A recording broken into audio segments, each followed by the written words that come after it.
Hello, ready to join our giveaway? This time, it's exclusively for those who have already traveled with Europa Mundo. But don't worry, we'll soon be launching another giveaway open to everyone who loves travel, just like our Europa Mundo travel community. To participate, all you need to do is create a virtual photo album using our Europa Mundo Photos platform and upload at least 20 photos from your trip with us. Make sure you're in at least 3 of those photos. If you haven't created your album or aren't sure how to do it, don't worry, I'll guide you through the process step by step. Let's get started. First, head over to europamundophotos.com and click on the Join for Free button.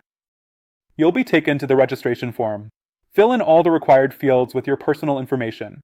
Don't forget to check the boxes highlighted in the orange circle. They're essential for creating your album. Once you're done, you're ready to go. The system will then ask you to upload a profile picture and a cover photo. This is a mandatory step to participate in the giveaway.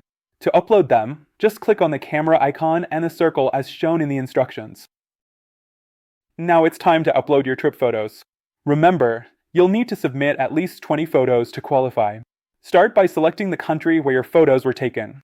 Click on Select Country and choose the location from the list. Do the same for Select City. After that, click on the gray Select File button and choose the photos from your gallery to upload them to your virtual album. To add more photos, just click Add another image. Once you've finished uploading your photos, click the green Publish button and that's it. Your virtual photo album from your Europa Mundo trip is now complete. If you have any questions or need further clarification, feel free to leave us a comment. Good luck, and we can't wait to see your photos.